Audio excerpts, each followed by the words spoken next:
Hello guys, my name is Lalit Singh Mehta and today we are going to perform CHARPY test, CHARPY impact test under the head of SOM, Strength of Material Laboratory. So this is the basic setup of a CHARPY test, you can see here. So before going into the test, I will explain you some important things about the CHARPY test. First, this section, this white section is the display, you can see here, which will give the exact reading of the CHARPY test. You can see on this system or on this setup, two type of tests can be performed simultaneously. The one is CHARPY test and another one is IZOD test. So when we are doing the CHARPY test, we have to consider the outside scale, and when we are performing the IZOD test, we have to consider the inside scale. You can see here.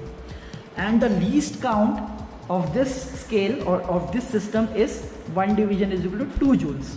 So minimum reading which we get here is 2 joules, you can say. So this is all about the two type of tests which we can perform on the same device. But today we are specifically doing CHARPY test. Okay. So this is the first setup. This is the pointer or indicator which will give us the exact reading, where it will move on this dial and it will give the exact reading to us. Second important thing is this assembly is the mechanical braking assembly, which is used to stop the motion or oscillation of the hammer or pendulum. So this stops the swing. That we will see in the later part of the video. Then this thing is the safety guard or safety rail. This thing is there to protect the observer or the instructor from any damage or to loss to life and property. This hammer is connected by means of this frame, by means of an anti-friction bearing. So this anti-friction bearing gives a very smooth flow to the device without any friction or wear. So it is a specialized type of anti-friction bearing which is being used here. Then coming to the major important heavy part of this system, it is the hammer. This hammer basically slides down and hits the workpiece down there. So the workpiece is stationed here, and when the hammer falls from this height to the workpiece, it absorbs the energy, which is our final aim. So this hammer consists of you can see a striker there on the center. There is a striker. This striker is basically a nose head type striker. The shape of the striker is nose head, and there is an angle to it, given to it angle. This angle is the angle of the striker. All these are standard equipments which are used for CHARPY test. Another example which I will show you about the striker is, and the material for this striker is high carbon steel. As we know, high carbon steel is a very tough material, and the material which we are using at the workplace is mild steel. So this material should be tougher than the specimen which we are using. So this is a high carbon steel. You can see here that this is another striker which I am showing you. This striker is used for IZOD testing, which we'll see in the later part of the video. Today we are performing CHARPY test. So it is a nose head type striker. This is a flat head type striker. You can see the shape of the striker is flat head, and in here it is a nose head type striker. So this is all about the hammer and its striker part. This is the latch. This is the latch part, and this is the release valve. When I release this valve, this hammer will go down, and this is a safety latch, we can say, for extra precaution. If by mistake, if I release this valve, so it will help this hammer to lock it down. So this is a specialized extra protection which is given to this equipment. Now this is the frame here. This is the frame, you can see. This is the frame, and very rigid foundation is given to the setup. Why this rigid foundation is needed? Because no vibration should be there in the system. That's why this rigid foundation is being given. This is the part where the workpiece is held for this experiment. It is called as anvil. So here the workpiece will be placed something like this, and when the striker hits it, it will get break, or the total energy absorbed by the material we get in the dial. So this is how this is how the setup of the Charpy test is done. And before going into the test, and this part, this yellow part, you can see this yellow part is the region in which no student or no instructor should come or cross this boundary, because this hammer is having a lot of weight and it will be very dangerous if this somehow if this is released and someone is standing here, so it will get directly hitting the person and it will be very bad phase for the instructor. I will show you that why it is important, because if you release this, you can see if I release this wall and someone is standing there, you see it will hit that person. So that's why it is very dangerous to come inside this yellow zone. And we can stop this device by means of this mechanical brake.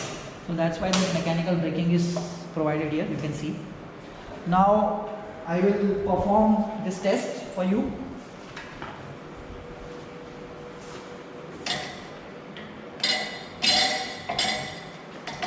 So now this again will perform the test. So now before going into the test, I just want to show you that we will perform this test, this Charpy test first without the specimen.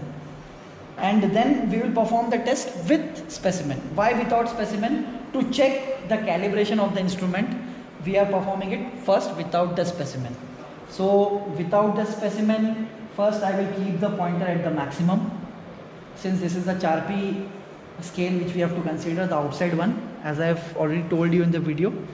So I will keep it at the maximum. And when I release this valve, the reading should be 0. Correct? Why the reading should be 0? Because the specimen, there is no specimen there. So no energy is absorbed by the system. So that's why it should get a 0 reading. Correct? So let us see whether we get the 0 or not. We have to take all safety measures. Now I will release and see the reading. So now I will apply the mechanical braking. So you can see here now on the reading that it has not come 0. It has been around 8 joules. So why this error is there? So this error is there maybe for due to some you can say that the friction is there in the instrument, and then some human errors are there and some technical errors are there. So this 8 joules you can account for some errors in the system, which is quite obvious, which will be there. But for the real time conditions or for actual condition, it should be around 0. So what we will do, this 8 joules we will minus from the actual reading during the final reading. This 8 joules. Why we are reducing this 8 joules? Because it is an error. So we will reduce that error by taking into account this error during the final reading. So final reading minus initial reading will give you the exact reading. Correct? So now we will perform this test by help of a specimen. Correct? So this is again the 0 maximum value. And now this specimen we are going to use today for doing the Charpy test. The length is 55 mm and the cross section is 10 by 10 and we will place it, Patil sir will place it here, so you can place that. We will again, so Patil sir is now going to place the specimen there on the anvil. Notch का position है वो striker से opposite में होना चाहिए.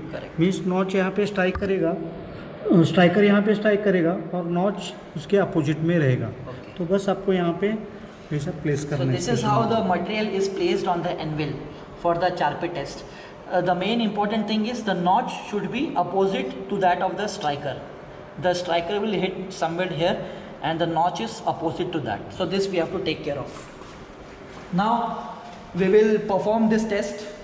We have to be extra cautious about this test because the warning is already being placed there.